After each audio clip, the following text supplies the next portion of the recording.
दोस्तों, मैं हूँ आचार्य विकास जी और हमारे बीच में है सुरेखा धनराज पाटिल। ये भी धुरे शहर से ही है।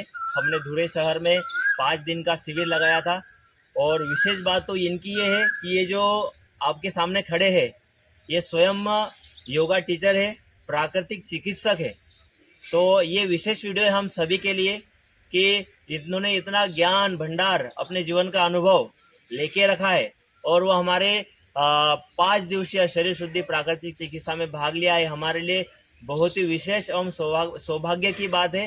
तो मैं इनसे कहना चाहता हूँ कि जो आपने 5 दिन में क्या सीखा, क्या अच्छा लगा और आप लोगों को क्या और बताना चाहते हैं, क्योंकि हमारी टीम ने जो किया आप वो उसको अध्ययन कर चुके हो, उसके ऊपर आपने सभी को करवाते भी हो, समाज में घूमते हो, स्वास्थ्य समाज बनाने का आपका भी जो लक्ष्य है वो भी कर रहे हो। लेकिन जो आपने शिविर में 5 दिन का शिविर किया उसमें आपको क्या फ़ायदा हुआ, क्या लोगों को बताना चाहते हो और आपको क्या अच्छा लगा? तो मैं आपसे निवेदन करता हूँ प्राकृतिक चिकित्सक के रूप में, योगा टीचर के रूप में, तो हमारे दर्शकों को आप एक सजेशन दीजिए कि आपको यहाँ कैसा लगा, संपूर्ण जानकारी दीजिए। नमस्कार, माझे नाव सुरेखा धनराज पाटील। मी प्रायमरी टीचर आहे, योग टीचर आणि प्राकृतिक चिकित्सक। या आम्ही प्रत्येक शिबिराचा लाभ याच्यासाठी घेतो की प्रत्येक शिबिरमधून आपल्याला वेगळं काय शिकायला मिळेल आणि त्याच्यासाठी धुळे शहरामध्ये आमचं भाग्य की पहिल्यांदाच शरीर शुद्धिक्रिया याच्यासाठी दिगंबरजी आणि विकासजी यांनी जे शिबिर आयोजन केलं ते अतिशय लाभदायक होतं। या 5 दिवसामध्ये ज्याला अज्ञान होतं या प्राकृतिक चिकित्सेची भीती होती की याच्यामध्ये एक सूत्र आहे प्राकृतिक चिकित्सक, रोग अनेक मात्र उपचार एक असतो। लोकांना वाटत होतं या मी बऱ्याच बायांचं ओपिनियन घेतलं की म्हणे सगळ्यांना सारखेच उपचार दिले जात आहेत। मग मी त्यांना म्हटलं की याच्यामध्ये उपचार जरी सगळे सारखे दिले जातात आणि अनेक रोग आपल्या शरीरामध्ये असतात, पण उपचार यांचे सगळ्यात सारखेच असतात आणि ते घेणं गरजेचं असतं। पहिल्यांदा हा उपचार आपल्याला शरीरामध्ये दाबलेले रोग बाहेर काढतं आणि मग ते मुळापासून काढतं। म्हणून आपल्याला सुरुवातीला थोडी भीती निर्माण होती, भीती दूर करणं गरजेचं असतं आणि ते मी इथं असताना बऱ्याच महिलांना केलं आणि त्यांनी पण मान्य केलं। आणि या 5 दिवसाच्या शिबिरमध्ये मला असं शिकायला मिळालं नवीन की आम्ही पण घेतो, पण त्याच्यात तुम्ही जे आसनं घेतात प्रत्येक आसन कोणत्या आजारावर लाभदायक आहे प्रत्येकाचा विचार करून प्रत्येकाचं ओपिनियन घेऊन त्या पद्धतीने तुम्ही त्या आसनाचे लाभ फायदे तोटे सांगून प्रत्येक आसन करवून घेतलं।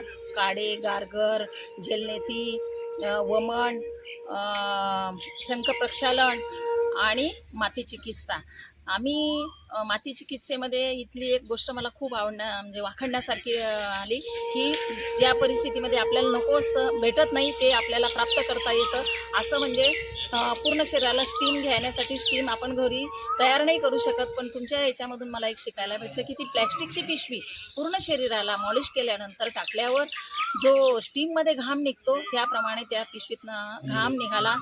ही खूप चांगली चिकित्सा तुम्ही अवलंबिली आहे आणि तिचा आम्ही पण समाजामध्ये जास्तीत जास्त प्रचार करू आणि या धुळे शहरातल्या सगळ्या साधकांना तुम्ही आहार, व्यायाम, प्राणायाम, माती चिकित्सा आणि ह्या प्राकृतिक चिकित्सेचे सगळे उपचार अतिशय काटेकोरपणे देण्याचा प्रयत्न केला आणि सगळ्यांकडे वैयक्तिक भेटून वैयक्तिक समस्या दूर केल्या। शंख प्रक्षालन करताना एका महिलेला लो BP झाली, लगेच तुम्ही त्याची BP चेक केलीवर आणि BP लो झाल्यावर काय उपचार द्यायचा लगेच तिला अमृत पाणी दिलं।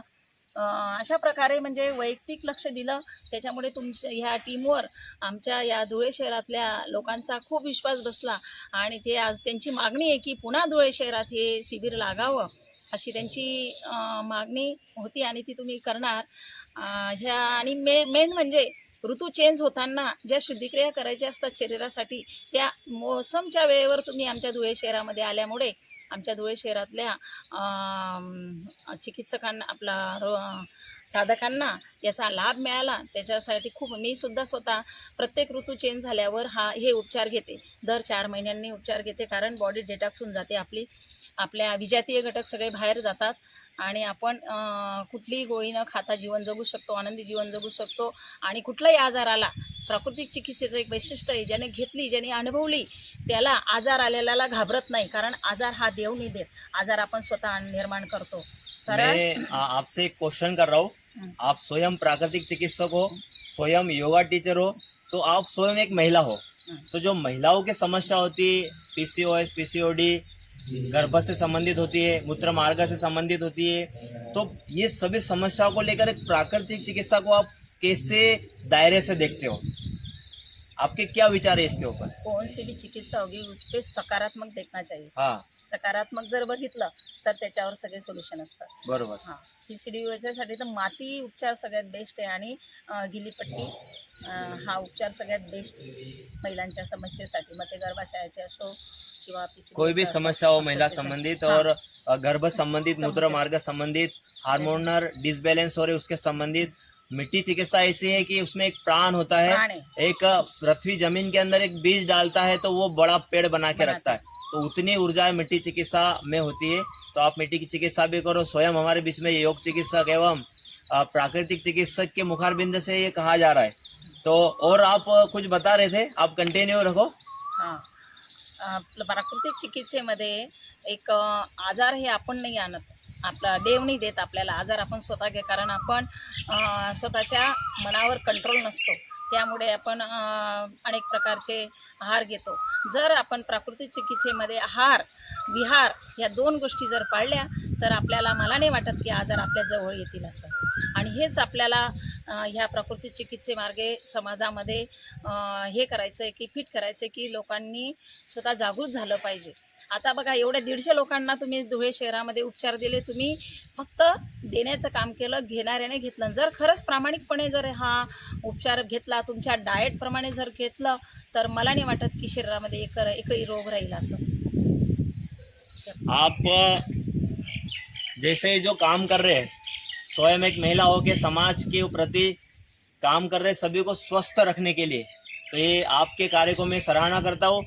और आपका जो उद्देश्य है उसको मैं गायत्री माता से प्रार्थना भी करूँगा कि आपका जो उद्देश्य है आगे जाकर किस प्रकार से और इस क्षेत्र में आगे बढ़े. तो परम पूज्य गुरुदेव परम वंदनीय माता जी, गायत्री माता से मैं निवेदन करूँगा उपासना करते समय कि आपका जो उद्देश्य है जरूर पूरा हो. और आपने जो बताया ये बहुत ही विशेष बात है. आपने पूरा वीडियो देखा होगा, तो हमारे जो वेबसाइट है, उसके बाद में सोशल मीडिया है, आप उसको जरूर फॉलो करो कि ऐसे हम सभी विश्व में, भारत वर्ष में घूमते हैं और जो प्राकृतिक चिकित्सक है, योग चिकित्सक है, उनकी जो विशेष अनुभव होते हैं लाइफ के, जैसे इन्होंने आपको बताया, तो वैसे ही आपको सुनने को मिलेंगे, अनुभव करने को मिलेंगे. तो आपसे भी निवेदन करता हूँ कि आप हमें जरूर फॉलो करो ताकि हम आप तक पहुँच सके.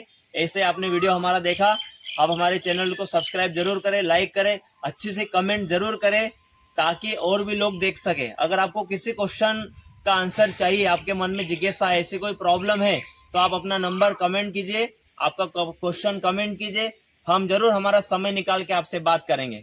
मिलते हैं ऐसे ही अगले वीडियो के साथ. करो योग, रहो निरोग.